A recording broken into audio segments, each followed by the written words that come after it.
আজকে কেমন সাজতে চাইছো নাকি আমি সাজিয়ে দেবো নিজের মতো? আমি কালকে সাজ ভালো এসেছিল।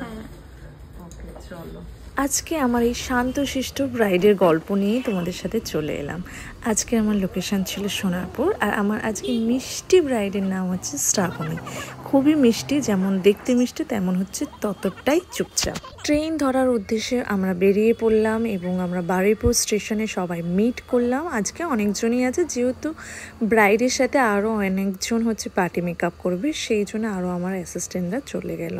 আর আমরা বারুইপুর স্টেশন থেকে একেবারে ট্রেনে উঠলাম। ট্রেনে উঠে একদম সোনারপুর স্টেশনে নামলাম, জাস্ট 3টে স্টেশনের পরে। আর স্টেশন থেকে বেশি দূরেও ছিল না, জাস্ট 5 মিনিট লেগেছিল। তারপরে দেখলাম ব্রাইড পুরো টাইম মতনই বসে পড়েছে। আর আমার একদম শান্তশিষ্ট ব্রাইড, মানে আমার খুব ব্রাইড খুব পরে কথা বলে, আবার অনেক ব্রাইড আছে খুব চুপচাপ, তো খুবই কম আছে যে চুপচাপ।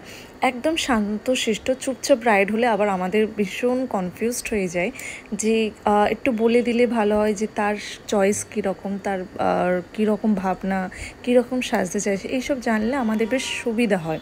তো যাই হোক, আমার ব্রাইড খুবই মিষ্টি। কেন মিষ্টি বলছি, আমি এই লুকটা করার পরে ভীষণ ভীষণ তোমাদের কাছে ভালোবাসা পেয়েছি, প্লাস আমি নিজেও অনেক স্যাটিসফাই হয়েছি এই লুকটা করে। আর খুবই সুন্দর লাগছিল শ্রাবণীকে। এর মাঝখানে একটা কথা বলে নিই, আমাদের হচ্ছে নেক্সট 26 মেকআপ ব্যাচ শুরু হচ্ছে অক্টোবর থেকে। যারা যারা অ্যাডমিশন নিতে চাও তারা কিন্তু অ্যাডমিশন নিতে পারো। আমাদের basic to advance master class করানো হয়।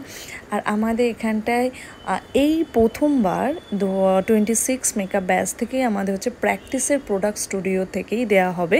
তো যারা যারা চাইছো তোমরা বেসিক টু অ্যাডভান্স ক্লাস করতে, তারা কিন্তু অবশ্যই এই ক্লাসে জয়েন করতে পারো, কারণ আমাদের প্র্যাকটিসের প্রোডাক্ট কিন্তু এই প্রথমবার এই ব্যাচ থেকে শুরু করা হচ্ছে, যেটা প্র্যাকটিসের প্রোডাক্ট দিয়ে দেওয়া হবে স্টুডিও থেকে। যদি আরও ডিটেলস জানতে চাও নিচে দেওয়া কন্ট্যাক্ট নাম্বারে কিন্তু কন্ট্যাক্ট করতে পারো। তো চলো, ব্রাইডের যে গল্পটা আমরা করছিলাম সেটাই করি। আমার ব্রাইডের সেই রকম কোনো ডিমান্ড ছিল না, পুরোটাই ছেড়ে দিয়েছিল আমার উপরে, যেটা প্রথমেই শুনলে। কিন্তু একটা ডিমান্ডও করেই ছিল, যেটা হচ্ছে আই মেকআপ। যেটা বলেছিল, দিদি আমার চোখে একটু যেন টানা টানা আই মেকআপটা করে দিও, তোমার আমি সাজানো দেখেছি, খুব পছন্দ। আর সবচেয়ে বড় কথা হচ্ছে যে আমাকে শ্রাবণী বুকিং করেনি, শ্রাবণীর বোন, মানে আমার ব্রাইডের বোন আমাকে বুকিং করেছিল। ব্রাইডের বোন আমাকে ফলো করে, খুব পছন্দ, তো সাজেস্ট করেছিল দিদিকে। আর আমার ব্রাইডের চেয়ে ব্রাইডের বোনের বেশি উৎসাহ ছিল, বলেছিল দিদি তোমার আই মেকআপ আমার খুব পছন্দ, আই মেকআপের টানগুলো ভীষণ ভালো লাগে, তুমি দিদিকে একটু চোখগুলো টানা টানা করে দেবে।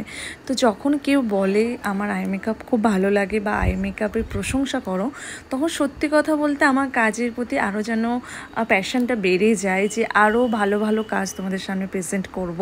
এইরকম শুধু আমার নয়, সবারই এই জিনিসটা হয়ে থাকে। সেই জন্য আমরা সবার কাছে রিকোয়েস্ট করি, বা প্রত্যেকটা ভিডিও বলো ফটোতে বলো, আমরা জানতে চাই তোমাদের কেমন লাগছে। কারণ তোমরা যখনই আমাদের বলো তখনই যেন আরও কাজের প্রতি যেন আমাদের প্যাশনটা বেড়ে যায়, যে আরও ভালো ভালো কাজ তোমাদের সামনে আমি দেখাবো। তো তোমরা যখন বলো, উৎসাহ দাও, খুব ভালো লাগে। এবার হ্যাঁ, প্রত্যেকটা ভিডিও বলো, প্রত্যেকটা পিকচার বলো, যতই ভালো কাজ, তার মাঝখানে একটা তো খারাপ কমেন্ট আসবেই, আবার ভালো কমেন্টও আসবে।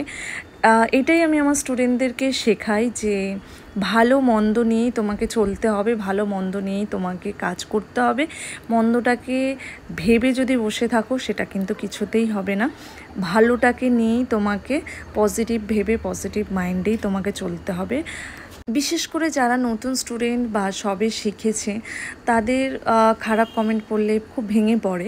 তো আমরা তাদেরকে বলি যে আজও কিন্তু আমাদের খারাপ কমেন্ট পড়ে, ভালোও পড়ে খারাপও পড়ে, কিন্তু খারাপটাকে একদম মাইন্ডে নেবে না। কিন্তু হ্যাঁ, আমি এইটাও বলি যে যখন 10টা কমেন্টের মধ্যে 9টা কমেন্ট খারাপ পড়ছে, একটা কমেন্ট ভালো পড়ছে, তখন তোমাকে কিন্তু খারাপের দিকটাই বেশি নিতে হবে।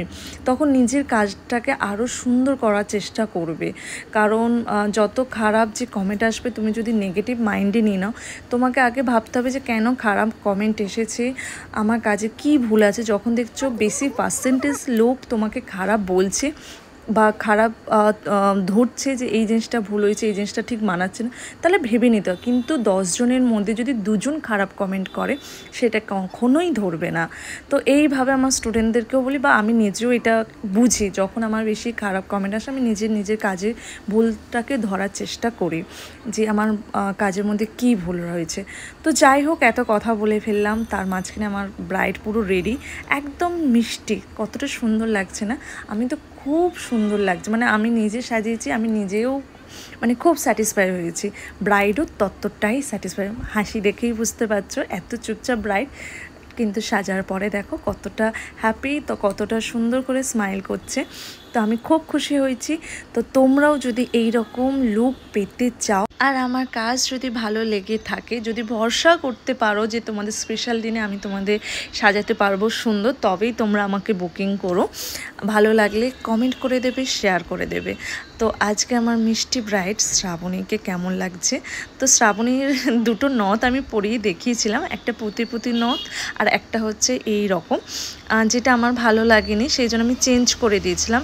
অনেকেই ভাবে যে আমি ভালো না লাগলে আমি পরাই না, এরকম না, আমার যেটা ভালো লাগে সেটা আমি পরিয়ে পিকচার ভিডিও তুলে নিই, তারপরে যখন ব্রাইড বলে না দিদি ওইটাই পরবো, ডিমান্ড করে, তখন কিন্তু আমি ওটা শেষে পরিয়ে দিয়ে আসি, সেটা পিকচার ভিডিওটা আমি নেই না। তো দুটোর মধ্যে দেখো তোমাদের কোনটা বেশি ভালো লেগেছিল? আমার তো এটাই বেশি ভালো লেগেছে। আর ওভারঅল কেমন লাগছে জানিও। আজকের আমার ক্যামেরার পিকচার, মানে মোবাইলেই তোলা পিকচারটা কেমন লাগছে, বেস্ট লেগেছিলো আমার, সেই জন্য শেয়ার করলাম। Thank you so much.